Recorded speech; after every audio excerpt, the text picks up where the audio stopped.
जो रिश्ता मुझे अधूरा छोड़े तो मैं खुद को कहीं और पूरा क्यों ना करूं?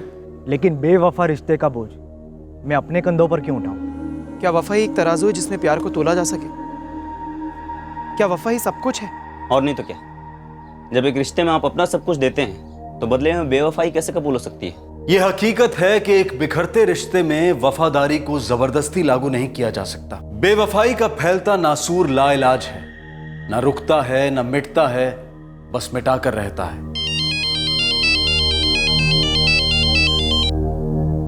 हाँ विवेक, बोलो।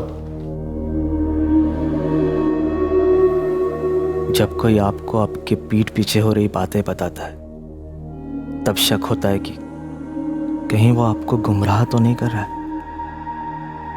कोई साजिश तो नहीं रच रहा है, या कहीं वो सच तो नहीं बोल रहा है। जैसे तुम घर से निकले वो आ जाता है और तुम्हारे आने से ठीक पहले ही वो निकल लेता है। भाई लोचे है, देख ले। तेरी वाइफ उर्मिला के बारे में झूठ बोल के मुझे क्या मिलेगा? मुझे गलत मत समझ यार, लेकिन जो गलत हो रहा है उसके बारे में कुछ कर।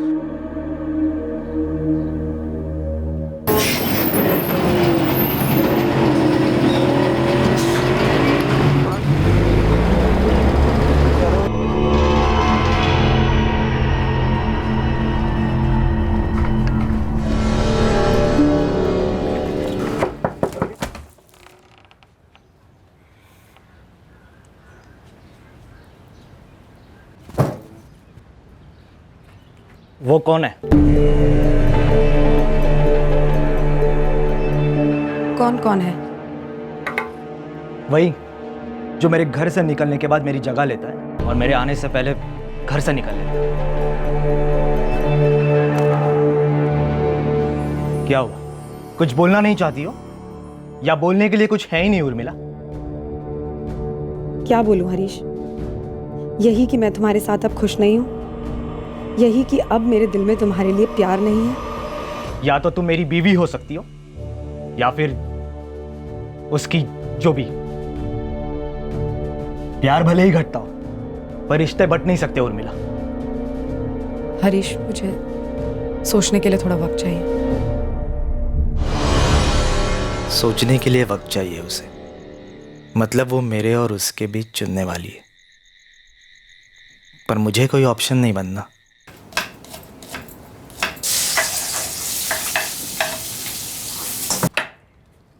उर्मिला, मेरे घर से निकल जाओ।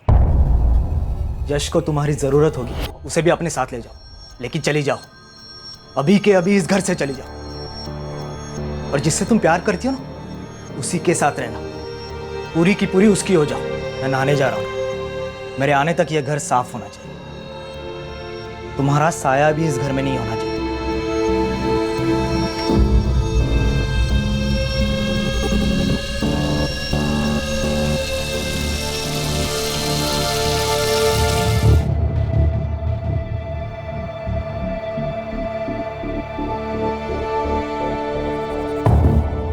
मैं उस आदमी का ना नाम जानना चाहता था ना ठिकाना। वो कोई भी हो सकता था, खोटा तो मेरा सिक्का निकला था।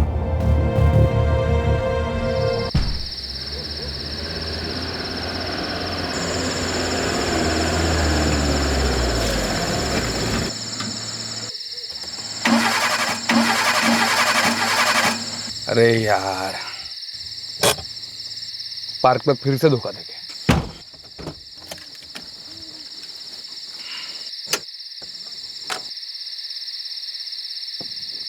टाइम लगेगा क्या? यार नेहा, तू मैकेनिक के साथ शादी क्यों नहीं कर लेती? कुछ भी बोलते हो। और नहीं तो क्या यार, तू भी।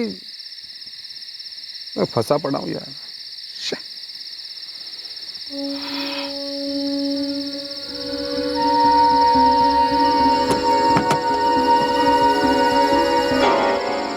पंकज, अब क्या हुआ? वो आदमी। आदमी? कौन आदमी है? कहाँ?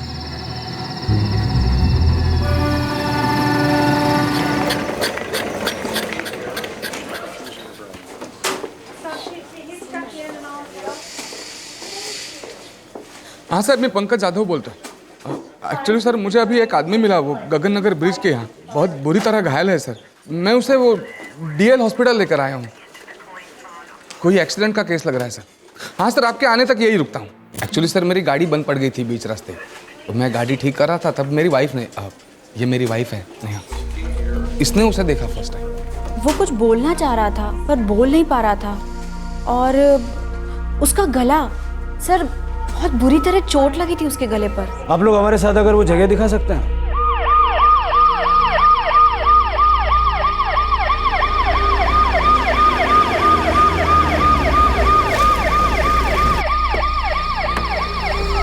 इधर ही सर, इधर ही हाँ ये क्या यहाँ पे ना ये ऐसा गिरा हुआ था।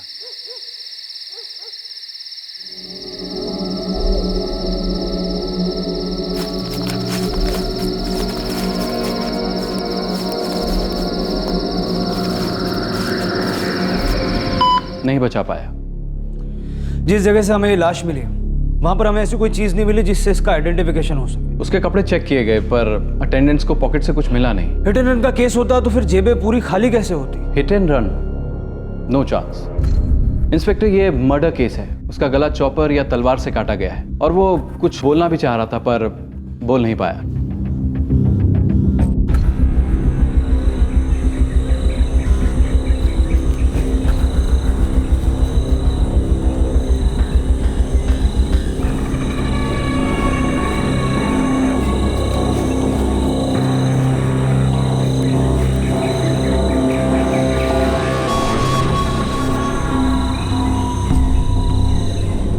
ब्लड सैंपल में अल्कोहल के ट्रेसेस मिले और जहर भी। तो मौत जहर की वजह से हुई? नहीं, पॉइजन की मात्रा अधिक है बॉडी में, लेकिन मौत हुई है हेमरेज से। मतलब पहले जहर देकर मारने की कोशिश की गई? चूहे मारने वाला जहर था बॉडी में। विक्टिम की एज 23 से 24 के बीच। अब तक कोई क्लू नहीं मिला है। लगता है ब्लाइंड केस रजिस्टर करना पड़ेगा। रिश्ते के कांटे को रास्ते से नहीं बल्कि दुनिया से ही हटा दिया गया। शिनाख्त की सारी निशानियां मिटा दी गई ताकि कांटा निकालने वाले को कानून कभी चुभे ना।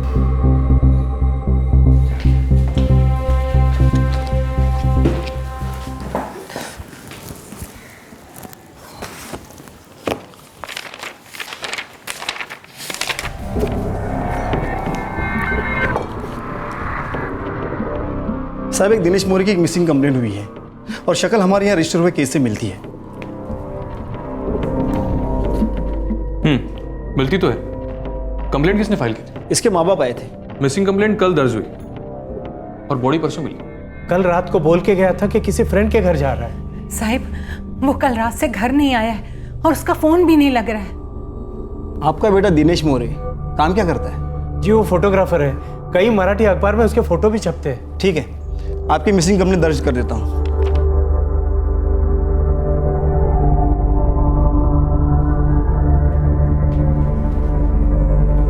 आप हमें यहाँ क्यों लाए? हमें एक लाश मिली है, लगता है आपके बेटे दिनेश की है। ठीक है कुलकर्णी, अब फाइल भेज दीजिए। इस केस की आगे की इन्वेस्टिगेशन हम लोग करेंगे। ठीक है पाटिल, ना क्राइम स्पॉट से कुछ मिला है ना लाश पर से, लेकिन इस दिनेश मोरे का सेल नंबर है मिसिंग कंप्लेंट में। रिकॉर्ड्स निकलवाता हूँ सर।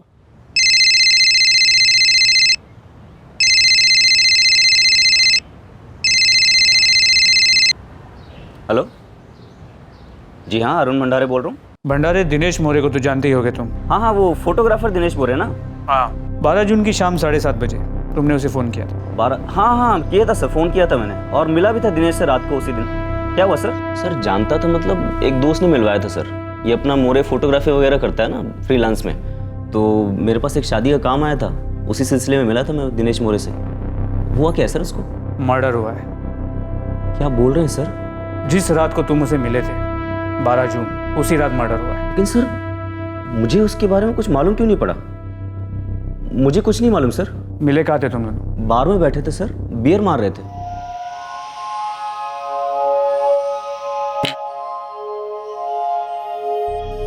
बियर के बाद क्या हुआ? पता नहीं सर, मैं अपने घर के लिए निकल गया और दिनेश मोरे अपने घर के लिए। मतलब उसने कहा यही था कि घर जा रहे हैं। संडे क्रूज के गगन नगर ब्रिज के पास पड़ा था, बुरे हाल में, काफी खून बह गया था। वैसे बार था कौन सा जहाँ तुम दोनों मिले थे? खार में एक अर्पिता बार है, वहाँ बैठे थे, पर मुझे कुछ नहीं पता सर इसके बारे में। सर जहाँ ये दिनेश घायल मिला था उसका फ़ोन वहीं स्विच ऑफ हुआ था, गगन नगर ब्रिज के पास सेंटा क्रूज में। वो अपने दोस्त के साथ बार में बैठ के बियर पी रहा था। पोस्टमार्टम रिपोर्ट में भी ब्लड स्ट्रीम में अल्कोहल नोट किया गया है।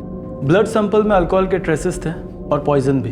खून में अल्कोहल के साथ साथ जहर भी मिला है। चूहे मारने वाला जहर था बॉडी में। लेकिन मौत का कारण जहर नहीं है, स्टैबिंग है। बार बार किए हुए वार। शायद जहर काम नहीं किया होगा, इसलिए स्टैबिंग करके मारना। समझ में नहीं आ रहा है ऐसी कौन सी दुश्मनी पाल रखी थी इस दिनेश मोरे ने। दुश्मनी किसके साथ? ना तो उसने कभी मुझे बताया, ना मैंने कभी देखा, ना कभी सुना। मेरे बच्चे की किसी के साथ क्या दुश्मनी होगी?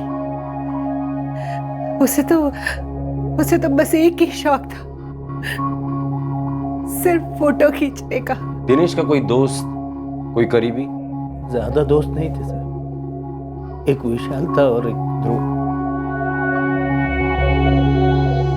उसका किसी लड़की के साथ कोई चक्कर, कोई अफेयर? अगर ऐसा कुछ भी होता तो वो मुझे जरूर बताता। हर जवान लड़के के कुछ न कुछ राज होते हैं जो माँ बाप को नहीं, दोस्तों को पता होते हैं। विशाल और ध्रुव बोला था उन्होंने। उठा कर लाओ दोनों को। सर अफेयर वफेयर रहता तो सबसे पहले आकर मैं आपको बता देता। ध्रुव, क्या ऐसे हो सकता है कि दिनेश का किसी के साथ अफेयर हो और उसने तुम दोनों को बताया ना हो? चांस ही नहीं है सर। मैं, दिनेश और विशाल, हम तीनों एक साथ बड़े हुए, एक ही चौल में। सर वो ना हमसे कुछ छुपाता था और ना हम उससे। ध्रुव चौहान, तो दिनेश ने ये दुश्मनी वाली बात क्यों छुपाई तुमसे? कौन था उसका दुश्मन जिसने तुम्हारे खास दोस्त को गला काटकर मार डाला? सर ये सोच के तो मेरा खून खौलता है। सर मैं सोच भी नहीं सकता कि कोई हमारे दिनेश की जान कैसे ले सकता है।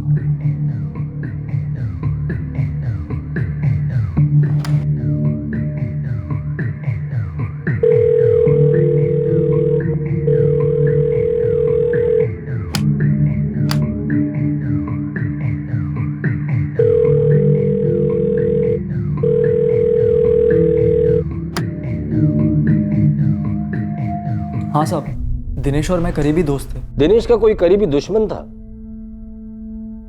दिनेश को किसने मारा होगा और क्यों? कुछ गलत किया होगा शायद उसने। क्या गलत किया होगा? पता नहीं सर, पक्का कुछ पता नहीं। ठीक है, जो कुछ कच्चा पता है वही बता दे। सर दिनेश का अफेयर था। तो क्या मैंने तुझे कभी ये कहा कि मुझे उससे मिलने से मत रोक? देख भाई देख, मैं जानता हूं कि तू ये चाहता है कि मैं रिश्ते से पीछे हट जाऊं। वो मैं समझ सकता हूं, शायद तेरी जगह मुझे भी यही लगता। लेकिन क्या उर्मिला भी यही चाहती है? अगर उर्मिला ने मुझसे कहा ना कि दिनेश तेरे मेरे बीच में जो भी हो खत्म, तो मैं जबान देता, खत्म। क्या रे दिनेश, क्या लफड़ा ये? पूछ मत यार, दिमाग की दही हो गई है। उर्मिला कौन है ये?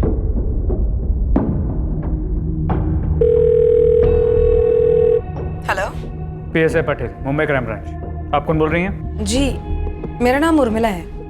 क्या बात है साहब? उर्मिला जी, दिनेश मोरे को तो आप जानती होंगी। जी जानती तो हूँ, लेकिन आप क्यों पूछ रहे हैं? दिनेश मोरे अब इस दुनिया में नहीं रहा।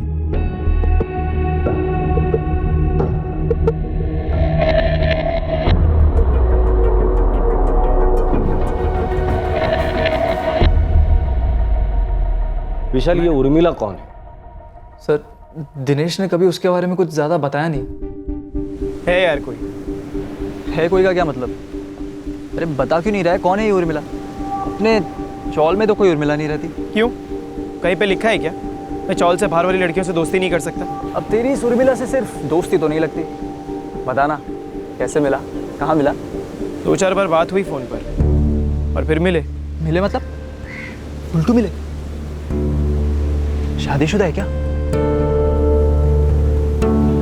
छोड़ना यार, कुछ और बात करते हैं। सर उस दिन के बाद दिनेश ने कभी वो वाली बात छेड़ी नहीं सर।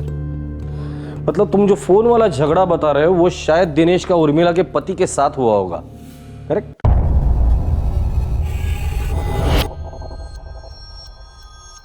पता नहीं सर, दिनेश ने कुछ बोला नहीं। सर मैंने जो सुना था मैंने आपको ईमानदारी से बता दिया। इस उर्मिला का फोन नंबर या घर का एड्रेस है तुम्हारे पास? नहीं सर। सर अभी अभी मेरी एक औरत से बात हुई, उसका नाम उर्मिला है। उर्मिला से बात हुई जिसका अफेयर दिनेश के साथ था? सर अफेयर का तो पता नहीं, लेकिन दिनेश के कॉल रिकॉर्ड से उसका नंबर मिला। मैंने उस नंबर पे फ़ोन किया, बोली नाम उर्मिला है, उसकी बहुत अच्छी दोस्त है। दिनेश को मैं बहुत अच्छी तरह से जानती थी, खास दोस्त था मेरा। सर अब वो फ़ोन पर तो बोलने से रही कि उन दोनों का अफेयर था। मैंने दिनेश के कॉल रिकॉर्ड्स की बाल की खाल की, देखा दोनों दिन में 12 से 15 बार बात किया करते, कभी कभी रात रात भर भी। ठीक है, देखते हैं दोनों के बीच कितना और कैसा गहरा अफेयर था। इस प्यार मोहब्बत के त्रिकोण में कौन वफादार था और कौन बेवफा? एक बिखरते रिश्ते की इमारत को कौन खड़ी रखना चाह रहा था? वफा के मलबे के नीचे कौन घायल पड़ा था?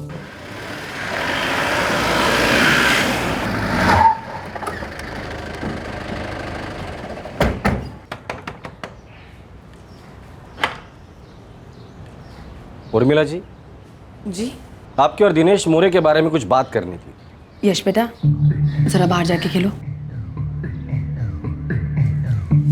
बेटा? जी, यश जूनियर केजी में पढ़ता है। यश के पापा कहाँ हैं? 3 साल पहले यश के पापा हरीश गायकवाड़ को मैंने छोड़ दिया था। यश को तुम्हारी जरूरत होगी, उसे भी अपने साथ ले जाओ, लेकिन चली जाओ। तो दिनेश मोरे आपका बहुत अच्छा दोस्त था, है ना? सबसे अच्छा दोस्त। उसकी खबर सुनकर। खबर दरअसल ये है उर्मिला जी, दिनेश मोरे का मर्डर हुआ है। देखिए, अगर आपको ऐसा लगता है कि दिनेश मोरे के मर्डर के बारे में मैं कुछ भी जानती हूँ, तो ये सच नहीं है। आप दोनों का अफेयर था? जी, अफेयर तो था, लेकिन उसके मर्डर के बारे में मैं कुछ नहीं जानती। आज ही पता चला कि अब वो नहीं रहा। आप दोनों मिले कैसे? एक रॉन्ग नंबर से 1 साल पहले। सॉरी, लगता है आपने गलत नंबर लगा दिया है। मैं वो नहीं हूँ जिससे आप बात करना चाहते हैं। अब तकदीर ने नंबर मिला ही दिया है तो एक ऑफर रखना था आपके सामने। कैसा ऑफर? दरअसल मैं एक फोटोग्राफर हूँ और अपने दोस्त का फोटोग्राफी स्टूडियो चलाता हूँ। हमारे यहाँ काम बहुत बढ़ गया है और हमें एक रिसेप्शनिस्ट की ज़रूरत है। आपकी आवाज़, बात करने का स्टाइल मुझे मस्त लगा, इसीलिए पूछ रहा हूँ। आप एक अजनबी से रॉन्ग नंबर लगाकर उसे नौकरी ऑफर कर रहे हैं? अगर मैं इस नौकरी के लिए पेपर में ऐड दूंगा तो कोई अजनबी तो अप्लाई करेगा ना, और फिर उसका इंटरव्यू लेने के बाद ही पता चलेगा कि वो इस जॉब के लायक है या नहीं। आपका तो इंटरव्यू हो गया और आप सिलेक्ट भी हो गई, तो क्या कहती हैं आप? फिर 2-4 बार और फ़ोन कॉल्स हुए, लेकिन इस बार रॉन्ग नंबर नहीं। फिर हम दोनों एक दूसरे को मिले, पसंद आए और बस। और बस? आगे? बस और कुछ नहीं। देखिए उर्मिला जी, हम जानते कि कोई तो था जो आपको दिनेश से दूर रखना चाहता था। क्या आप जानती हैं वो शख्स कौन है? देखिए, मैं नहीं जानती कि आप क्या बात कर रहे हैं और किसके बारे में बात कर रहे हैं। तो आप जानती क्या है उर्मिला जी? बस इतना कि मैं दिनेश को पसंद करती थी और वो मुझे कोई भी नुकसान नहीं पहुंचा रहा था। इस उर्मिला के कॉल रिकॉर्ड में जितने भी नंबर है सब चेक करो, और उसका पति हरीश गायकवाड़, उसके भी कॉल रिकॉर्ड निकालो। सर पाटिल, कोई ना कोई तो जख्मी जरूर हुआ था। बेवफाई चेन रिएक्शन है, एक दिल लगता है तो एक दिल जलता भी है, और जलन इस बेवफाई से पैदा होने वाला चेन रिएक्शन का जहर है। बेवफाई वही होती है जहां वफाई की उम्मीद सबसे ज्यादा होती है।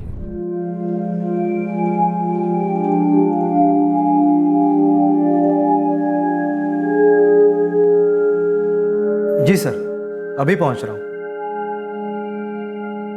नहीं सर, मैं किसी दिनेश मोरे को नहीं जानता था। उर्मिला को तो जानते होंगे, कभी तुम्हारी बीवी हुआ करती थी वो। अगर सच में उसे जाना होता तो या तो वो मेरी बीवी होती या हमारी कभी शादी नहीं हुई होती। मेरे लिए वो बिल्कुल अजनबी है। मेरे बेटे यश की कोई बात हो तो बोलिए, मैं उससे कभी भुला नहीं पाया। तुम्हारा बेटा यश और तुम्हारी बीवी दोनों सलामत है। एक बात बताओ, 3 साल पहले तुम्हें उर्मिला ने क्यों छोड़ा था? उसने मुझे नहीं छोड़ा था, मैंने उसे घर से बाहर निकाला था। क्यों निकाला था? क्योंकि घर 2 लोग मिलकर बनाते हैं, तीसरे के आने से वो कुछ और ही बन जाता है। पर तीसरा आ गया तुम्हारे घर में, बड़े तीर चले होंगे ना सीने पर? हाँ चले, पर दिल को जख्मी नहीं, खाली कर दिया उन तीरों ने। जब उर्मिला ने मुझसे वक्त मांगा ताकि वो मेरे और उसके बीच में चुनाव कर सके, वो आखिरी तीर।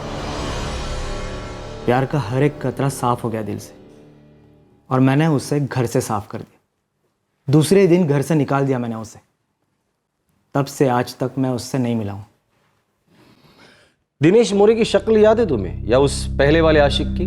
उनसे कभी फोन पर बात नहीं हुई और ना ही मुलाकात। उर्मिला तुम्हारे बच्चे की माँ थी, और बच्चों को माँ की जरूरत होती है, इसलिए शायद माँ के आशिक को तुमने मारा हो। सर, अगर आपको मेरे खिलाफ कोई भी सबूत मिले तो मुझे गिरफ्तार कीजिए, फांसी दे दीजिए।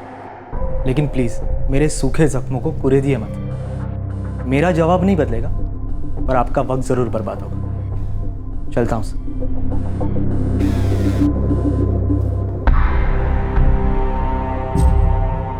सर, इस हरीश गायकवाड़ और उर्मिला के बीच के 3 साल के फ़ोन रिकॉर्ड्स को चेक किया। दोनों के बीच एक भी फ़ोन या मैसेज नहीं हुआ। और ये कहता है कि इसे बच्चे की बहुत याद आती है, और 3 साल में एक भी फोन नहीं। सर, कुछ लोग होते हैं ना ठंडे टाइप्स, ये भी वैसे ही होगा। सच कह रहे हो तुम? इस हरीश का खून ठंडा होगा, पर उस तीसरे आशिक का नहीं। मतलब सर? 3 साल पहले हरीश ने उर्मिला को घर से इसलिए बाहर निकाला क्योंकि उसका किसी तीसरे आदमी के साथ उनका अफेयर शुरू हुआ। तब ये तीसरा आशिक घायल हुआ होगा और उसने जख्म का बदला कत्ल से लिया होगा। सर, लगता है तीसरा शायद यहाँ मिलेगा। उर्मिला के कॉल रिकॉर्ड में एक नंबर उस आदमी का जरूर होगा। दिनेश के साथ उसका फोन पर झगड़ा हुआ था, मतलब दिनेश के कॉल रिकॉर्ड में भी उसका नंबर होगा। सर, लगता है हमें हमारा तीसरा आदमी मिल गया।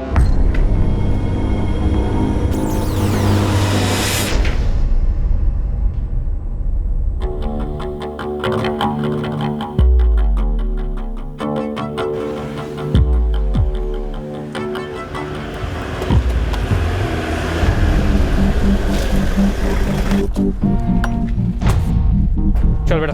क्या हुआ सर? चल। क्या हुआ सर? चल। मैंने कुछ नहीं किया था सर। आज शपथ मैंने कुछ नहीं शपथ लेके आई को क्यों टपका रहा है? चल, पुलिस थाने मैंने काम कुछ है। नहीं किया। बताइए तो मुझे लेके क्यों जा रहे हैं सर? चूहे मारने की दवाई कहाँ मिलती है वो पूछना इधर से। चल। साहब भाई शपथ साहब, मैं नहीं लाया वो दवाई, मेरा दोस्त करण लाया था। इस करण को हम कहाँ से लेकर आए?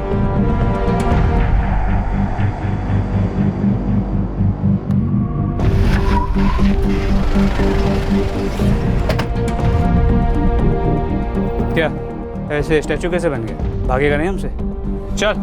क्या गल साहब? आपके इस चूहे ने आपके दुकान से चूहे मारने की दवाई चुराई। चल, ये आला।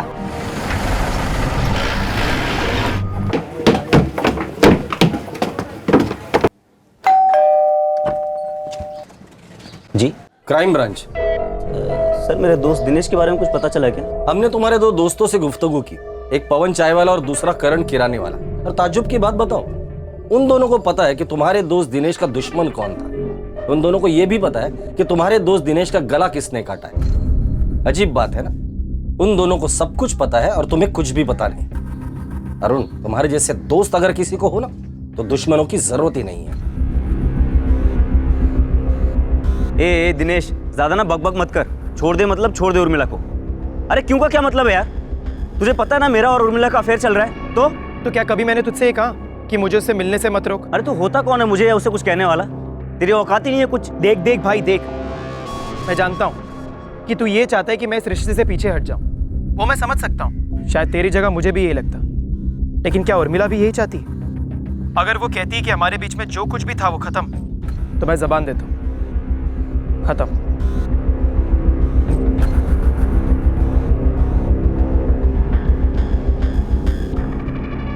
उर्मिला तो एडी है क्या? कैसे सोच सकती कि इस चक्कर को छुपा लेगी मुझसे? तो फोन और एसएमएस की जगह अगर कोई नया एप्लीकेशन भी इस्तेमाल करती है ना उस दिनेश से टच में रहने के लिए, तो बेवकूफ मुझसे छुपा नहीं है ये। कुछ छुपाया होगा तभी तो छुपेगा ना अरुण। मैं जो करती हूँ खुलकर करती हूँ। उर्मिला, 3 साल का रिश्ता है तेरा और मेरा। तेरे पति ने तुझे लात मारी तो मैंने संभाला। ये घर साल भर का किराया कौन दे रहा है? हरीश या दिनेश? मैं दे रहा हूँ। और क्यों दे रहा हूँ? क्योंकि प्यार करता हूँ तुझसे। और तू उस फोटोग्राफर के साथ गुटरगू कर रही। 4 आने की भी वफाई है कि नहीं तुझमें? मैं भी तुमसे प्यार करती हूँ, लेकिन दिनेश के लिए भी लगाव है मेरे मन में। हाँ मालूम है मुझे। इतने सालों का प्यार, इतने सालों की देखभाल सब ठुकरा कर तू उस दिनेश के साथ चली जाएगी, है ना? अरुण, मैं क्या करना चाहती हूँ क्या नहीं, ये तय करने के लिए मुझे सोचना पड़ेगा, और सोचने के लिए मुझे थोड़ा वक्त चाहिए। मुझे पक्का पता था दिनेश ने अगर उसको हाथ दिया है तो मेरा हाथ जरूर छोड़ देगी। जैसे तुम्हारे हाथ आगे बढ़ाते ही उसने अपने पति का हाथ छोड़ दिया था। बराबर है ना? जैसे तुम घर से निकले वो आ जाता है, और तुम्हारे आने से ठीक पहले ही वो निकल लेता है। भाई लोचा है, देख ले। तेरी वाइफ उर्मिला के बारे में झूठ बोल के मुझे क्या मिलेगा?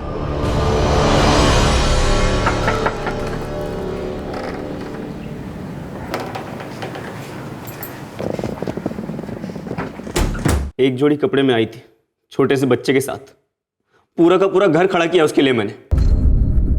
ये सब अब याद आ रहा है तुझे? जब उर्मिला ने तुम्हारे साथ बेवफाई की? सर वो दिनेश उसके लिए ये सब कभी नहीं कर सकता था और ना ही उसके साथ वफादारी करता। एक नंबर का अय्याश था सर। अबे अरुण, तू धमकी दे रहा है या चुटकुला सुना रहा है? मुझे सचमुच हंसी आ रही है। यार धमकी वमकी मैं क्या दूंगा यार, मैं तो खुद मांडवली करना चाह रहा हूँ। एक काम करते हैं, मिलते हैं और मिट्टी डालते हैं इस बात पे। ये हुई ना मर्दों वाली बात। अब वो मेरी नहीं है तो ना सही, और तो उसको खुश रखेगा मुझे मालूम है।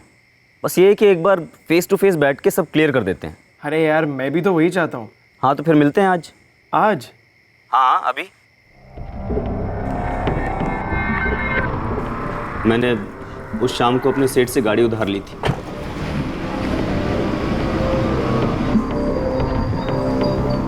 रास्ते से मैंने पवन और करण को उठाया। तुम लोग बार में बैठे थे? नहीं सर, हम बार बार नहीं गए थे, बाहर मिले और वहीं पे बियर मारी। बियर में चूहे मारने का जहर मिलाया था? हाँ। मतलब दिनेश को मारने का प्लान तुम लोगों ने पहले से ही बना लिया था? हाँ सर, प्लान बनाया था, लेकिन ये सब कभी नहीं होता अगर वो मेरी उर्मिला के बारे में ऐसी बात नहीं करता। कौन सी बात? क्या बोला था दिनेश ने?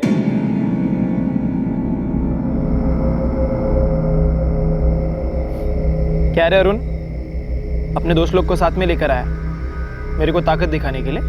काय की ताकत यार, इनको भी बियर पीनी थी तो आ गए साथ में। मुझे ना दिनेश तुझसे एक ही सवाल पूछना है, ये उर्मिला को लेकर तेरा इरादा क्या है? अरे यार अरुण, अरे तू उर्मिला का प्रेमी है, बाप जैसे सवाल काय को कर रहा है? क्योंकि एक सच्चा प्रेमी एक बाप की तरह देखभाल करता है अपनी औरत की, जैसे मैंने उर्मिला और यश की।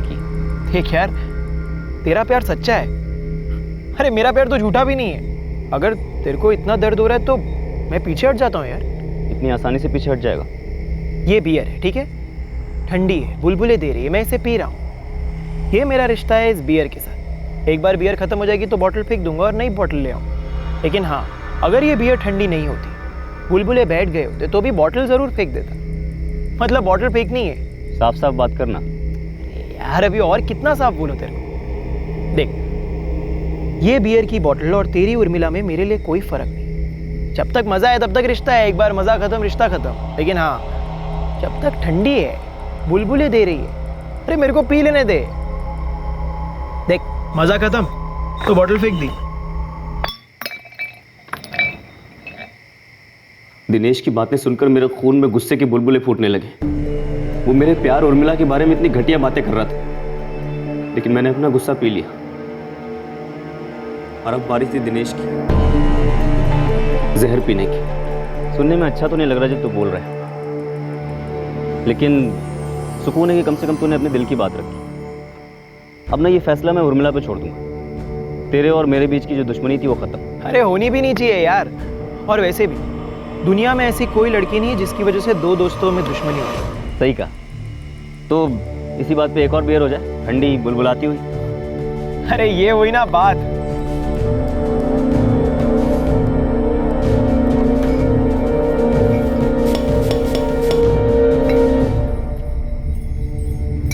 अपने बीच की जो भी गलतफहमी है सब इस बियर में डूब जाए साली। चीयर्स।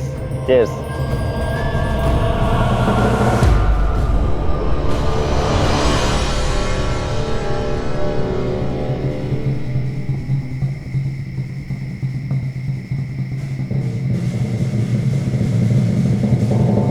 बोला मेरी उर्मिला बियर जैसी है, एक बार बुलबुला खत्म तो उठा के फेंक देगा साला। और वफादारी के नाम पे तेरे खून में 4 बुलबुले के आगे तूने दिनेश को मार डाला। अब शांत दिमाग से सोच अरुण, क्या हासिल किया तूने? हाँ, तू और तेरे ये दोस्त जिंदगी भर जेल में सड़ोगे। क्या अब भी तो उर्मिला से वफादारी की उम्मीद करता है?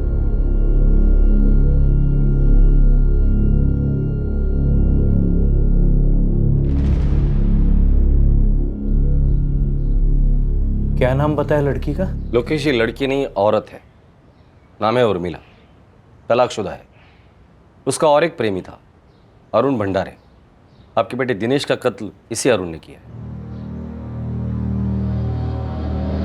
हमारा बेटा इस उर्मिला से प्यार करता था? मालती जी, प्यार का तो मुझे पता नहीं, पर हाँ, इन दोनों में रिश्ता जरूर था।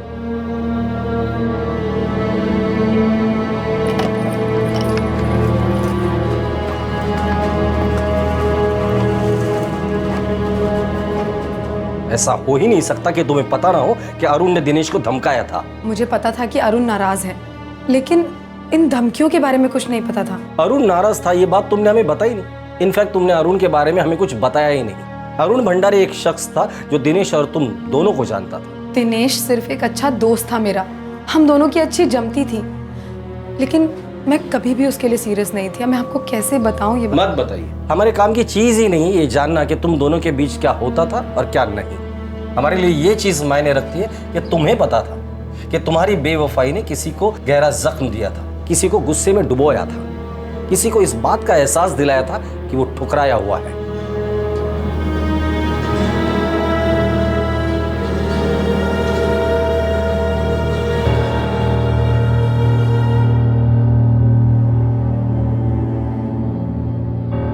अरुण भंडारे और उसके साथीदार पवन और करण को आईपीसी की धारा 302 के तहत हत्या के लिए, धारा 363 के तहत अपहरण के लिए, धारा 328 के तहत आपराधिक इरादे से किसी को जहर या कोई नशीली दवा देकर नुकसान पहुंचाने के लिए और धारा 34 के तहत कॉमन इंटेंशन के लिए बुक किया गया है। फिलहाल तीनों कानूनी हिरासत में हैं। हर इंसान को जिंदगी बतौर चुनौती कभी न कभी एक आईना दिखाती है। हरीश गायकवाड़ को आईने में साफ नजर आया कि उसकी पत्नी किसी और से प्यार करती है। उसने क्या किया? उसने उर्मिला को जाने दिया, और यही सच्चाई जब जिंदगी के आईने ने अरुण को दिखलाई तो उसने देखने से इनकार कर दिया। अपने विवेक और जमीर दोनों की आंखों पर पट्टी बांधकर वो सबसे बड़ा जुर्म यानी कि कत्ल करने पर उतर आया। तीसरी ओर दिनेश मोरे, इस नौजवान को आईने ने बखूबी इत्तला दी थी कि भले ही वो उर्मिला से प्यार नहीं करता, लेकिन उर्मिला का उस पर प्यार किसी और के प्यार का गला घोट रहा था। दिनेश को पता था कि वो खतरे से खेल रहा है, लेकिन वो उर्मिला के साथ खेलता रहा। टूटा रिश्ता अक्सर घायल भावनाओं का दर्पण होता है। रिश्तों में दर्द देने वाला खुद दर्द से नहीं बच सकता। बेहतर यही होता है कि दर्द को अपनी मंजिल ना बनाएं। घायल प्रेमी नया रास्ता चुने और अलविदा कहें उस रिश्ते को जो उस दर्द की जड़ है।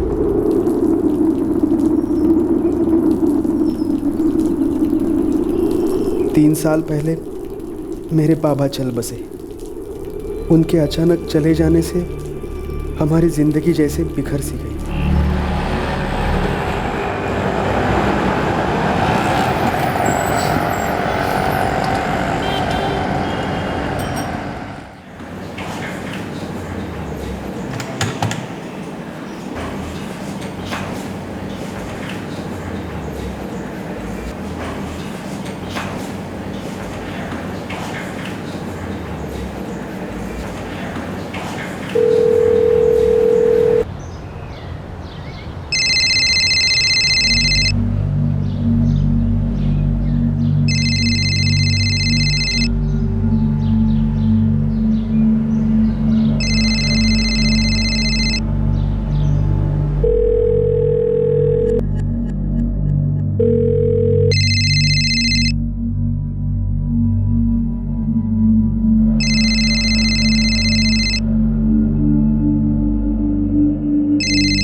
आई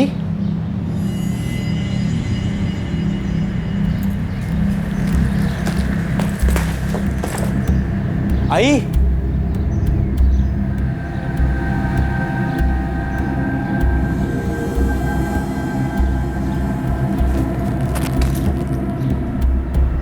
आई। अपने बाबा को खोने के 3 साल बाद एक शाम जब सुनील पवार अपने ऑफिस से घर लौटा तो उसने अपनी मां मनीषा पवार को मरा हुआ पाया। किसी ने बड़ी बेदर्दी से उनकी हत्या कर दी थी। सुनील रोजाना दिन में एक बार ऑफिस से अपनी मां से फोन पर बात जरूर करता था। उस दिन भी उसने फोन किया था, लेकिन उस दिन उसकी मां ने फोन नहीं उठाया।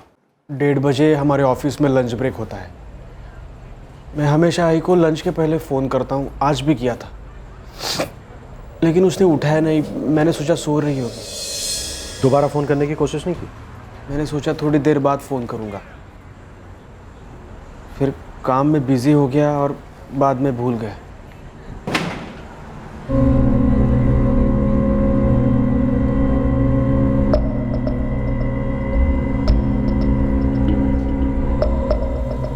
तुम्हारी आई कानों में बालियां पहनती थी क्या? जी सर, लेकिन मैं जब यहाँ पे आया तब नहीं थी। सर, ये राइट हैंड का हैंडगलव मिला है, शायद कातिल का है। अंगूठे के पास से फटा और खून के निशान भी है। शायद वार करते वक्त कातिल को भी चोट लगी होगी।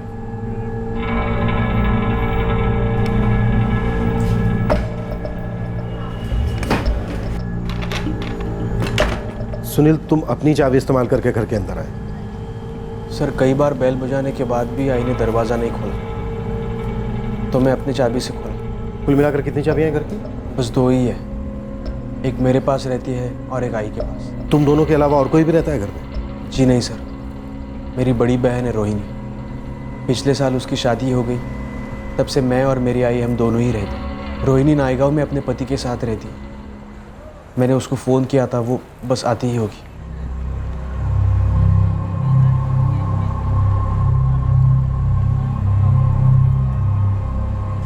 सुनील, सुनील, आई कहाँ है? क्या हुआ उसे?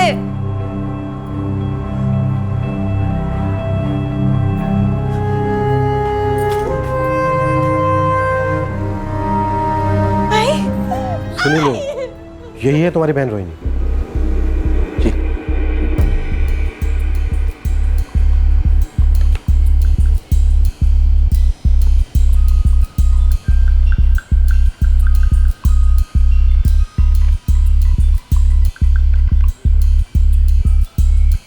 सर, दरवाजे पर कोई फोर्स एंट्री का निशान नहीं मिला। सर, फर्श पे कुछ अखबार मिले हैं, ये आज का अखबार। सर, इसके बीच के कुछ पन्ने गायब हैं। सुनील, तुम्हारे ऑफिस जाने के बाद यहाँ कोई आने वाला था क्या? कोई रिश्तेदार, पहचान वाला, दोस्त? तुम्हारी आई ने तुमसे कुछ ऐसा बताया था? नहीं सर। हाँ सर, आई ने कहा था कि वो इलेक्ट्रिशियन को बुलाने वाली थी। आई, निकल रहा हूं मैं, कुछ लाना है आते वक्त?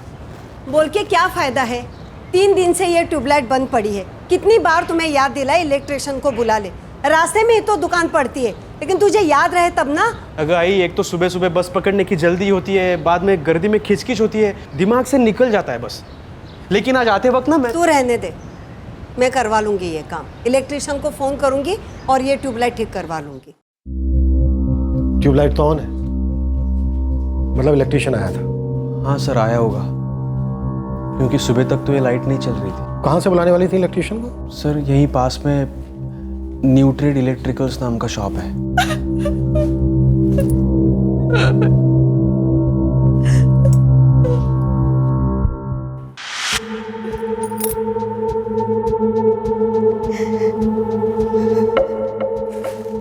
सर, ये थैली। सर, पता नहीं इस पर पहले ध्यान ही नहीं गया।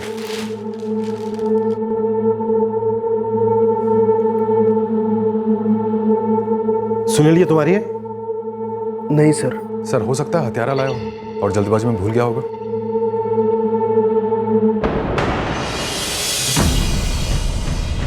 ये भूल उसे अब बहुत महंगी पड़ेगी।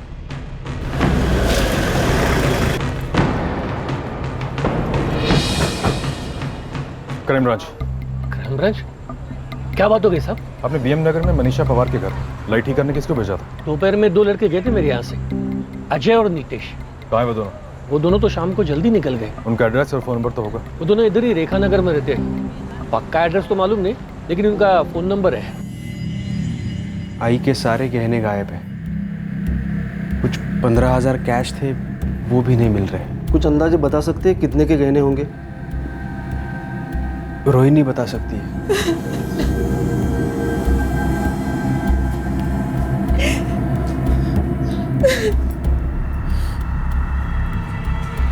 सर, ये सागर शायद किसी दर्जी का नाम लगता है जिसने ये शर्ट सी होगी। सिर्फ नाम है सागर, एड्रेस नहीं है। इसका एड्रेस पता करो। सर, ऐसे तो बहुत होंगे।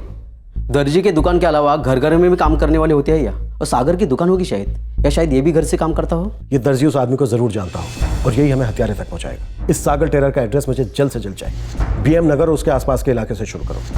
क्लियर? सर। कानों की बालियां जो लाश से निकाली गई थी और अलमारी के जेवर, ये सब मिला के करीब 2.25 लाख के गहने चोरी हुए और 15,000 कैश।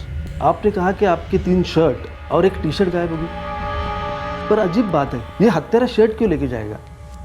आपने ठीक से चेक किया था? मुझे याद है मैंने अपने हाथों से अलमारी में रखे थे। इकड़े से ही करा।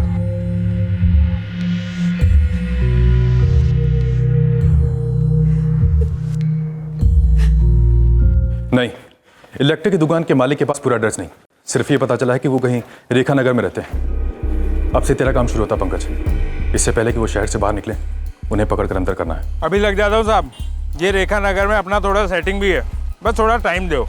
सर, वो दोनों इलेक्ट्रिशियन जो मनीषा पवार जी के घर गए, उनका नाम अजय और नितेश है। दोनों के फोन स्विच ऑफ पड़े। अजय और नितेश जब लाइट ठीक करने वहां गए होंगे तो उन्होंने पैसे या जेवर वहां देखे होंगे। नीयत खराब हुई होगी, सोचा होगा बूढ़ी औरत है, अकेली है, आराम से भाग निकलेगी। लेकिन जल्दबाजी में कोई एक अपने कपड़े की थैली वहीं भूल गया। हाँ पंकज, बोल। ये दोनों तो हलवा निकले, हलवा। ये अजय और नितेश है ना, दोनों पड़ोसी हैं, एक ही चाल में रहते हैं और अभी घर पर ही है। मुझे पूरा एड्रेस दे। सब ठीक से रख लिया ना? हाँ हाँ, सब ठीक से रख लिया, फिक्र मत करो। अरे दीपा जल्दी कर, ट्रेन का टाइम हो रहा है। ये क्या कर रही है तू? अभी तो बंद किया था इसे, और कितने कपड़े ठूसेगी इसमें? बस हो गया, ये आखिरी।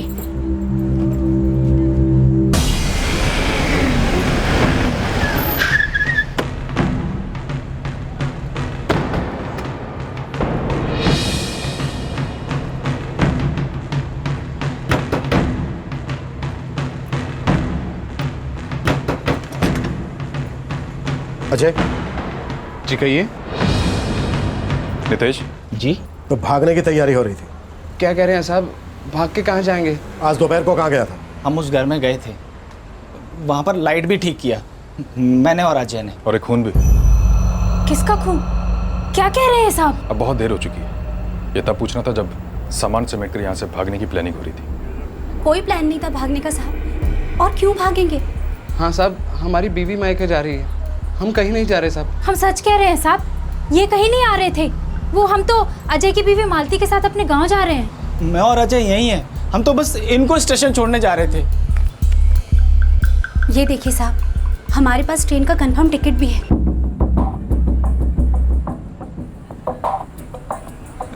खाली दीपा का ही टिकट है साहब।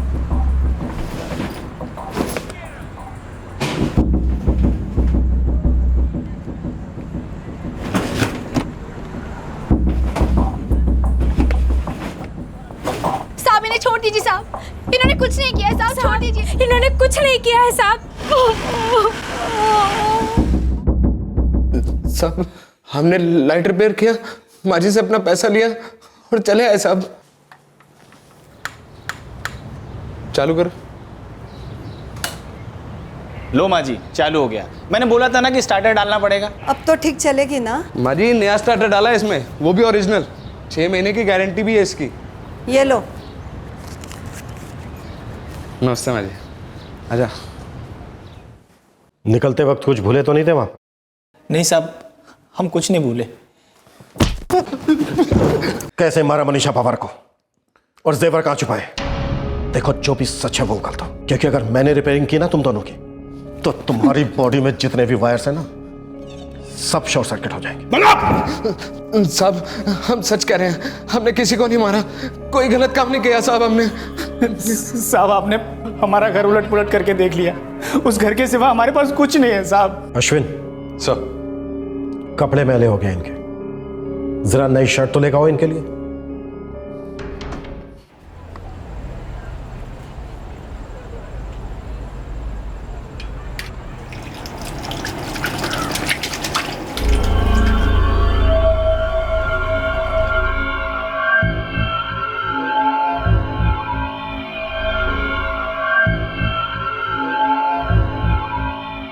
साहब ये शर्ट मेरी नहीं है साहब। शर्ट उतार। ये पहन। अगर ये तुझे फिट आ गई ना तो जेल में तेरे लिए वर्दी इसी नाप की बन जाएगी।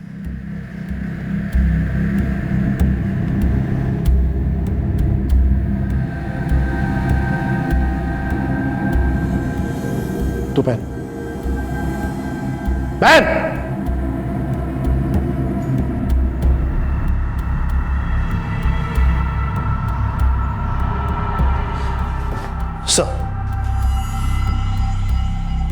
मेरा डाल। सर दरअसल क्या दरअसल वो शर्ट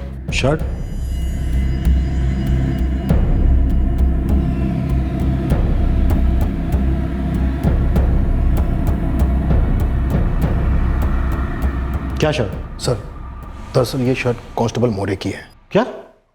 हाँ सर, अभी उसी का फोन आया था, उसने ही बताया। अरे कामले यार, एक थैली था मेरा, वो बीएम नगर में चेकिंग करने गए थे ना, वहाँ सोफे पर रखा था, लेना भूल गया। उसमें शर्ट था यार मेरा। उस पर सागर टेलर का टैग लगा था क्या? हाँ वही, मेरे यहाँ का दर्जी है वो। सर मोरे अपनी ड्यूटी खत्म करके घर जा रहा था, तभी ये बीएम नगर का केस आ गया, तो टीम के साथ वो भी वहाँ आ गया और अपनी थैली भी लेके आया था, और बाद में वो थैली वहीं भूल गया।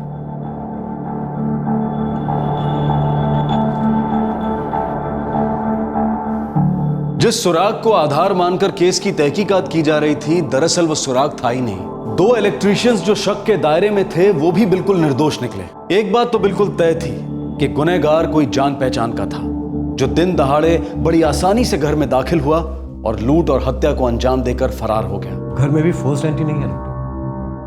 विक्टिम ने खुद दरवाजा खोलकर हत्यारे को अंदर लिया, और हत्यारे ने जब अचानक से हमला किया तो खुद को बचा नहीं पाई। इस ग्लव पे जो खून लगा है साफ नहीं है। श्योरिटी से कह नहीं सकते कि ये विक्टिम का खून है या किसी और का। मैं श्योर हूं डॉक्टर, ये ग्लव और इस पर लगा हुआ खून हत्यारे का ही है। अगर ये मर्डर प्लान था तो हत्यारा पूरी तैयारी के साथ आया होगा। ये राइट हैंड का ग्लव है तो लेफ्ट हैंड का ग्लव भी कहीं जरूर होगा। मैं श्योर हूं डॉक्टर, हमला करते वक्त हत्यारे के राइट हैंड में चोट लगी होगी। दैट मेक्स सेंस, क्योंकि विक्टिम के पेट पे चाकू से कई वार किए गए। डॉक्टर मर्डर अंदाजन किस टाइम का होगा? 27 जून की दोपहर को करीब 1 से 2 बजे के आसपास। विक्टिम के पेट से खाने के ट्रेसेस भी मिले, शायद थोड़ी देर पहले खाना खाया था, डाइजेशन भी नहीं हुआ था। 3 साल पहले मनीषा ताई के पति गुजर गए, बेटी की 1 साल पहले शादी हो गई, तब से बस माँ और बेटा दोनों ही थे। सुनील का उसकी माँ के साथ क्या कभी किसी बात को लेकर झगड़ा होता था? साहब कभी देखा सुना तो नहीं हम लोगों ने। मेरे हिसाब से तो सुनील अपनी माँ का बहुत अच्छे से ध्यान रखता था। बहन की शादी भी उसने बहुत धूमधाम से की थी। मनीषा जी के गुजर जाने के बाद इस घर का मालिक कौन होगा? दोनों भाई बहन या सिर्फ सुनील? मेरे ख्याल से तो सिर्फ सुनील ही होगा। सुनील बहुत अच्छा लड़का है, मनीषा ताई के मुंह से हमेशा उसकी तारीफ ही सुनी थी। ये मनीषा जी के पति अनिल क्या काम करते? मकान दलाली का काम था उनका। भले लोग हैं सब, किसी को किसी के साथ लड़ते झगड़ते नहीं देखा। उनका कोई और रिश्तेदार है यहाँ? बाबा के मौत के बाद सब रिश्तेदार दूर के ही रह गए सर, जिन्हें सिर्फ त्योहार या फिर शादी में मिलना होता है। कोई जान पहचान वाला जो घर में आता जाता हो, रोज ना सही कभी कभार आता जाता हो? ऐसा तो कोई याद नहीं आ रहा है मुझे। सुनील दिन दहाड़े बिना जबरदस्ती के कोई तुम्हारे घर में दाखिल होता है, जाहिर सी बात है तुम्हारी आई उसे जानती थी, तभी तो घर में अंदर आने दिया। तुम्ही ने बताया कि करीब 2 लाख रुपए की चोरी हुई तुम्हारे घर से। कोई तो था जो तुमसे तुम्हारी आई से काफी नाराज था। याद करो सुनील, कभी कुछ हुआ था ऐसा? कौन हो सकता है? जी मेरा नाम विक्रम गायकवाड़ है और मैं एक प्राइवेट कंपनी में काम करता हूँ। रोहिणी, तुम्हारी आई के गुजर जाने के बाद तुम्हारी आई का घर तुम्हारे भाई सुनील का होगा, ये जानती हो तुम? जी, तो क्या हुआ? ये तो तुम हमें बताओगे, आखिर तुम्हारा भी हक बनता है उस घर पर। बुरा तो तुम्हें लग रहा हो। जी बिल्कुल नहीं, मैं अपने पति के साथ अपने घर में बहुत खुश हूँ।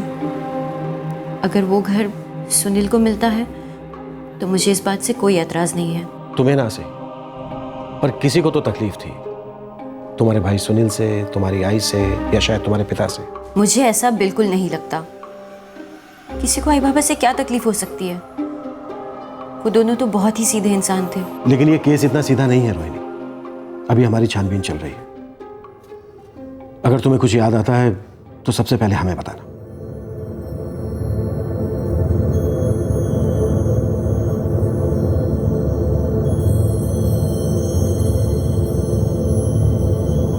मैं करवा लूंगी ये काम, इलेक्ट्रिशियन को फोन करूंगी और ये ट्यूबलाइट ठीक करवा लूंगी। जाहिर सी बात है, तुम्हारी आई उसे जानती थी, तभी तो घर में अंदर आने दिया।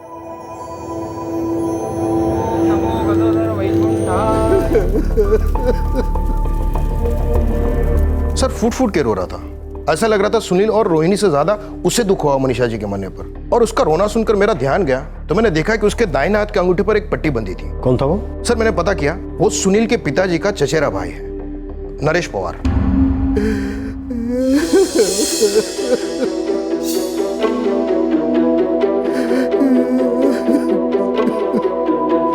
नरेश काका जी, वो मेरे बाबा के चचेरे भाई हैं। उनकी तुम्हारे बाबा या फिर आई से कोई दुश्मनी थी क्या? नहीं, ऐसा कुछ नहीं था, पर जब मेरे बाबा जिंदा थे तो वो उन्हें मिलने आते रहते थे, और बाबा की मौत के बाद वो शायद ही कभी हमसे मिलने आए होंगे। कत्ल के दिन दोपहर को वो यहाँ पर आए थे क्या? सर, क्या आपको सच में लगता है कि नरेश काका ने मेरी आई को मारा है? ठीक है, उनके पास कोई वजह ऐसा करने की?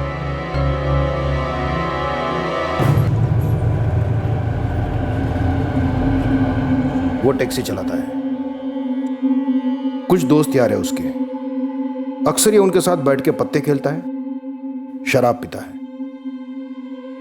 घर में बीवी है और एक 16 साल की बेटी। बीवी का नाम आरती पवार है और बेटी का नाम निशा पवार। निशा कॉलेज के फर्स्ट ईयर में है। लेकिन नरेश पवार अपने चचेरे भाई की बीवी को क्यों मारेगा? सर ये तो नहीं पता चला।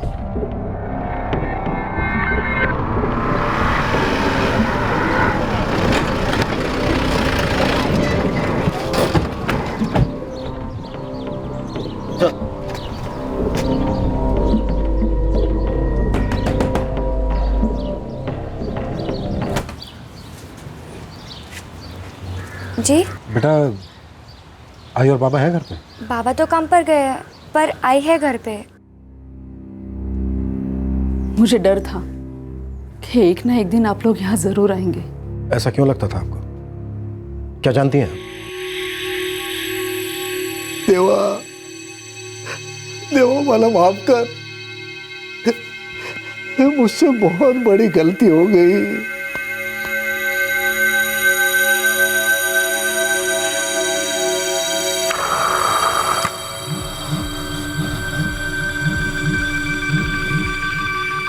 क्या हुआ? कोई डरावना सपना देखा क्या?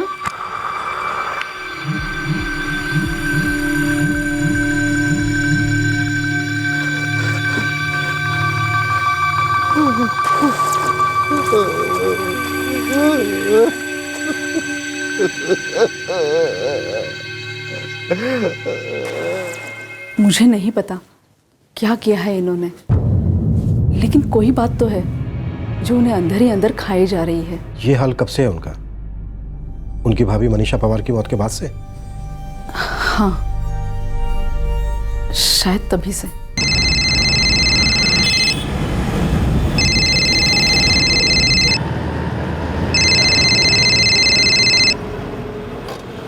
हाँ आरती बोलो। सुनिए, आप जल्दी से घर आ जाइए। क्यों, क्या बात है? वो निशा की तबीयत अचानक बिगड़ गई है। निशा? क्या हुआ निशा को? पता नहीं, पर उसे बहुत तेज बुखार है। आप जल्दी घर आ जाइए। ठीक है, मैं अभी आता हूँ। आ रहे वो।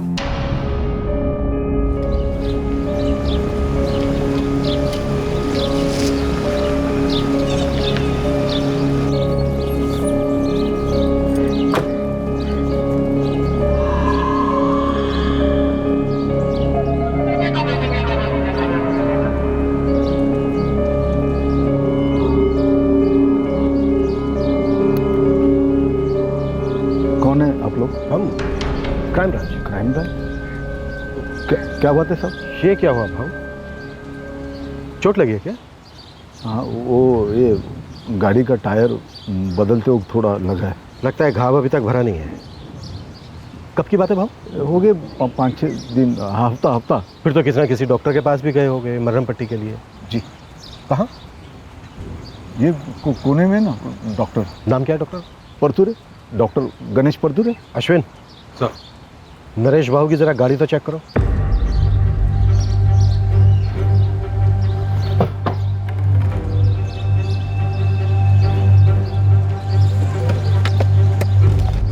क्या बात है साहब, ये क्या ढूंढ रहे गाड़ी में?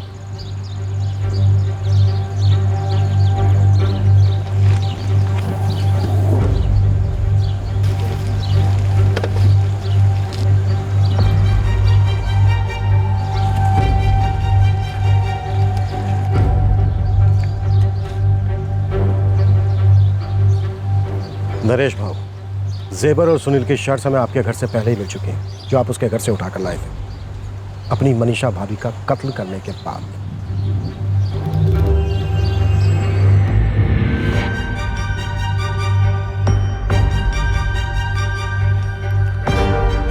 सारे सबूत सामने।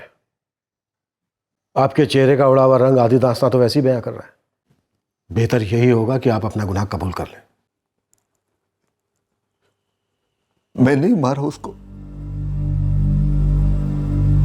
मैं नहीं मारा मनीषा भाभी को। उसका मरा हुआ चेहरा अभी भी मेरे आंखों के सामने आता है। दिन रात एक बोझ सा महसूस होता है, गुनाह का बोझ। सब भगवान कभी माफ नहीं करेगा मेरे इस गुनाह को। मैं मानता हूं आपको पछतावा है इस बात का, लेकिन ये सब करने के पीछे वजह क्या थी? मुझे मेरे पैसे वापस चाहिए थे साहब। मनीषा पवार ने आपसे पैसे लिए थे?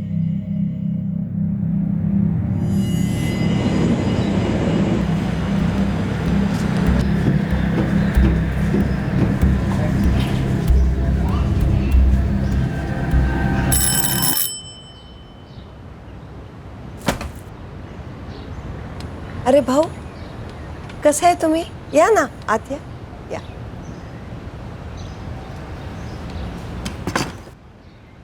लेकिन भाऊ, मेहरबानी करके वही बात फिर से शुरू मत करना। तो खत्म कर दो ना उस बात को। क्या खत्म करूं? आप समझते क्यों नहीं? बार बार उसी बात को लेकर आप झगड़ने क्यों आ जाते हैं यहाँ? तो और क्या करूं मैं? फिर तुम समझते क्यों नहीं हो? नुकसान मेरा हुआ है ना। मैंने आपसे कितनी बार कहा, आपके भाव ने मुझसे इस बारे में कोई बात नहीं की थी, और आज जब वो नहीं है आप मेरे पीछे पड़े पैसे लौटाने के लिए। ये बात ठीक है क्या भाऊ? मैं कहां से लौटाऊंगी पैसे? रोहिणी की शादी में खर्चा करने के लिए तुम्हारे पास पैसे थे, और मेरा कर्जा चुकाने के लिए पैसे नहीं तुम्हारे पास। भाऊ बस, मैंने आपसे कर्जा नहीं लिया था, और मेहरबानी करके इस बात को यही खत्म कर दीजिए।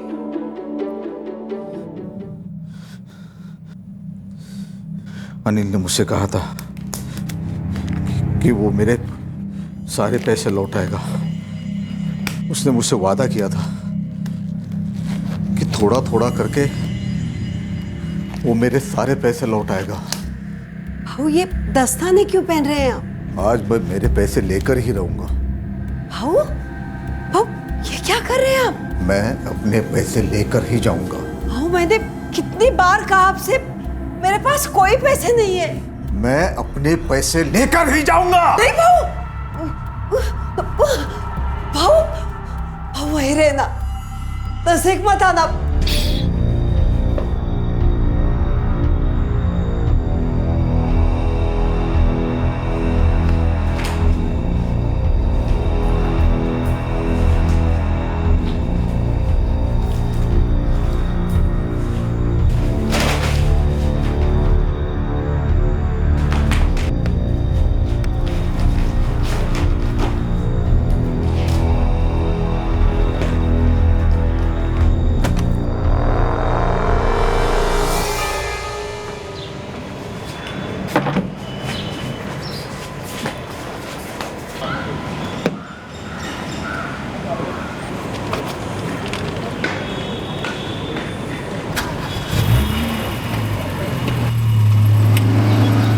वापस लौटते वक्त मैंने मेरी शर्ट और चाकू कचरे के डब्बे में फेंक दिया। सुनील की टी शर्ट मुझे छोटी हो रही थी तो रास्ते में बदल कर मैंने उसकी शर्ट पहन ली। हाँ, मैंने ये क्या कर दिया था, मुझे ऐसा नहीं करना चाहिए था, लेकिन मुझे मेरे पैसे वापस चाहिए थे साहब। किस बात के पैसे? क्या आपके चचेरे भाई अनिल ने आपसे कोई कर्ज लिया था? नहीं साहब, लेकिन वो मेरा कर्जदार था, उसी की वजह से मैंने मेरे पैसे खोए, मेरी सारी जमा पूंजी खो दी मैंने।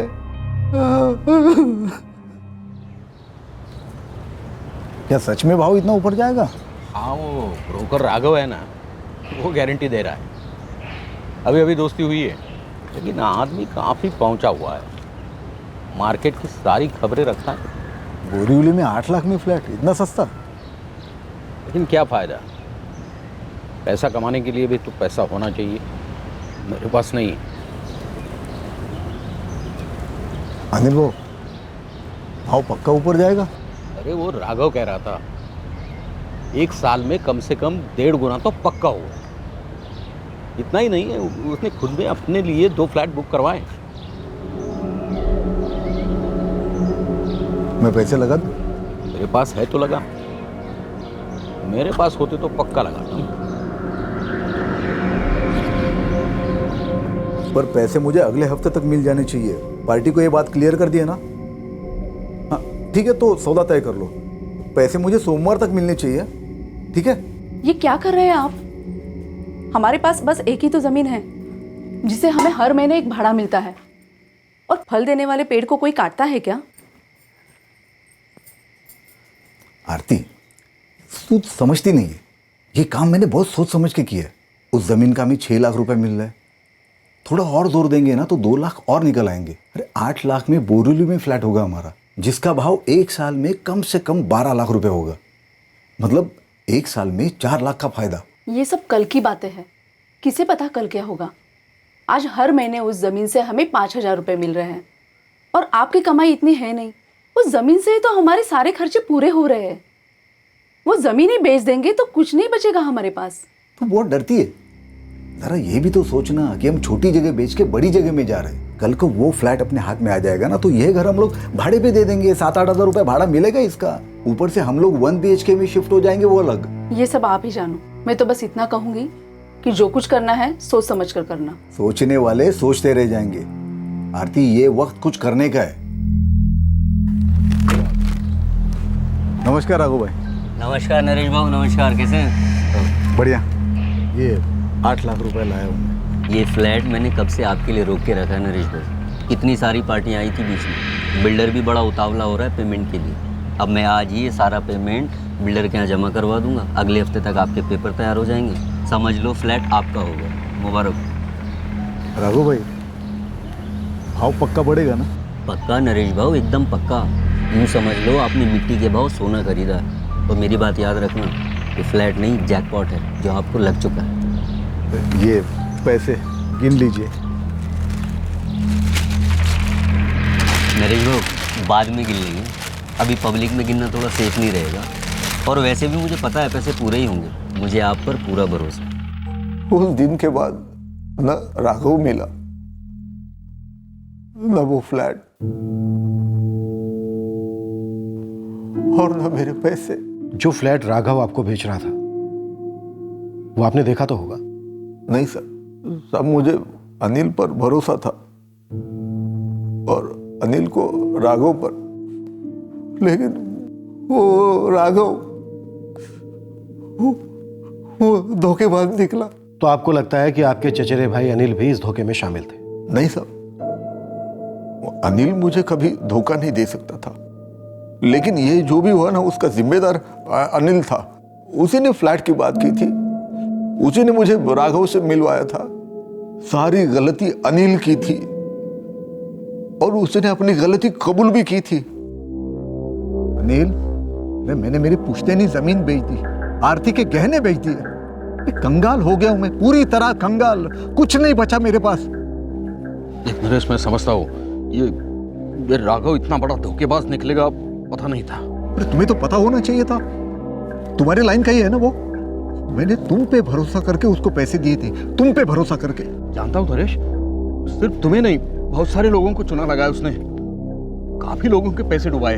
उसने मेरे पैसे नहीं डुबाए, मुझे पूरी तरह डुबा दिया है। इसमें मेरी क्या गलती थी बताना? यही ना कि मैंने तेरी बात मान ली, तुझ पे भरोसा किया। मानता हूँ नरेश, गलती हो गई मुझसे। गलती मान लेने से बात खत्म नहीं होगी। मुझे मेरे पैसे ला कर दे। वो राघव को ढूंढ, तू कुछ भी कर, पुलिस के पास जा, लेकिन मुझे मेरे पैसे ला कर दे। देख अनिल, मुझे मेरे पैसे नहीं मिले ना तो मैं कुछ ना कुछ कर बैठूंगा, बोल देता हूँ। हाँ, ऐसा मत बोल नरेश, मैं हूं ना, मैं तेरे पैसे लौटा दूंगा। तुझे मेरे पैसे लौटा नहीं होंगे और तू ही लौटाएगा मुझे। मैं बोल रहा हूं ना, मैं लौटा दूंगा तेरे पैसे, लेकिन अभी मेरे पास पैसे है नहीं, मैं थोड़ा थोड़ा करके लौटा दूंगा, ठीक है? देख, फिर एक बार भरोसा कर रहा हूं मैं तुझ पर, इस बार धोखा मत देना। तुझे मेरे पैसे लौटा नहीं होंगे, समझ ले, ये मेरा कर्ज है तुझ पर। उसने फिर मुझे धोखा दिया, वादा निभाने से पहले चला गया हमेशा के लिए। आपके साथ जो हुआ उसका अफसोस था आपके भाई को। वो अपने आप को कसूरवार मान रहे थे, इसलिए आपको पैसे देने के लिए राजी हो गए। अभी आपकी बदकिस्मती थी कि वो जल्दी चल बसे, लेकिन उन्होंने कोई धोखा नहीं दिया आपको। सब वो तो मरकर मुसीबतों से छूट गया, लेकिन मुझे जीते जी मार गया। मुझे मेरा घर बेचना पड़ा, बेटी और बीवी के साथ छोटे घर में रहना पड़ा। मेरी हालत और भी बदतर हो गई साहब। बेटी की पढ़ाई, उसकी शादी, सारे सपने तहस नहस हो गए साहब, अनिल की वजह से। अब आप अपने आप को दिलासा देने के लिए चाहे अपने भाई को कितना भी कोसो, पर सच ये है कि दोष सिर्फ आपके भाई अनिल का ही नहीं है, आपकी आंखों पर भी लालच की पट्टी बंधी थी। मैं मानता हूं जिस एजेंट से आपके भाई ने आपको मिलवाया वो फ्रॉड निकला, पर एक बात बताइए, क्या उन्होंने आपको फोर्स किया था फ्लैट खरीदने के लिए, दबाव डाला था आप पर, या उन्होंने आपसे मना किया था कि एजेंट को पैसे देने से पहले फ्लैट को मत देखो? क्या उन्होंने आपसे ये कहा था कि जमीन बेचकर फ्लैट खरीदो? लेकिन साहब, उसने अपनी गलती मान ली थी, वो पैसे लौटाने के लिए तैयार था। लेकिन उनके गुजर जाने के बाद बात वहीं खत्म हो गई। उन्होंने आपसे कोई कर्ज नहीं लिया था कि उनके जाने के बाद उनकी बीवी या उनका बेटा चुकाता। आपने खुद कहा कि आपकी मनीषा भाभी को इस सौदे के बारे में कुछ नहीं मालूम था, तो उनकी कोई जिम्मेदारी नहीं बनती थी आपको पैसे देने की। और आपने कैसे सोच लिया कि उनको मार कर, उनके घर को लूट कर आपकी प्रॉब्लम सोल्व हो जाएगी? मुझसे बहुत बड़ी गलती हो गई साहब, मैं ऐसे नहीं करना चाहता था। पता नहीं मेरे से ये सब कैसे हुआ। मैंने कितनी बार कहा था इनसे, जो चला गया वो हमारा था ही नहीं। माना कि ये इतना आसान नहीं था, लेकिन हमारे पास जो कुछ बचा था उतने में गुजारा हो जाता था। अपनी भूल को भूल पाना इतना आसान नहीं होता है आरती जी, और अपनी भूल के लिए दूसरों को कसूरवार ठहराना बहुत आसान होता है। और वही क्या उन्होंने। लेकिन ऐसे किसी को मारकर क्या मिला उन्हें? ऐसा कैसे सोच लिया उन्होंने? और अगर इस तरह पैसे मिल भी जाते तो वो हमारे किस काम आते?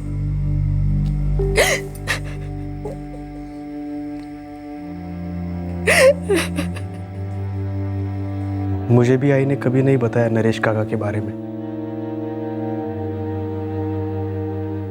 अगर बाबा ने गलती की भी थी तो। नहीं सुनील, बाबा की कोई गलती नहीं थी।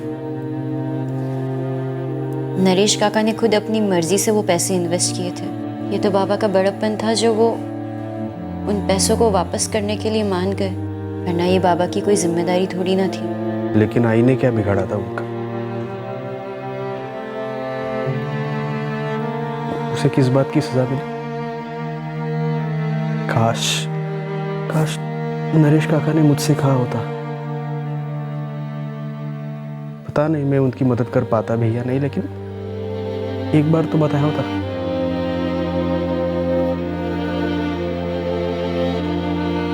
इस तरह आई को मार के क्या मिला हमको?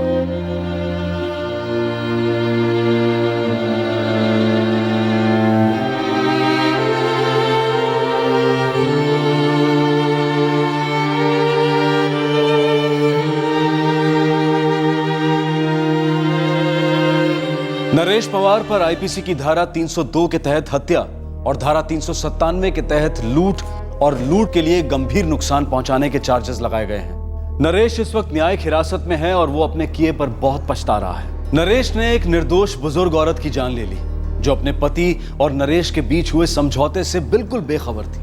वो नहीं जानती थी कि उसके मरहूम पति ने नरेश से क्या वादा किया था।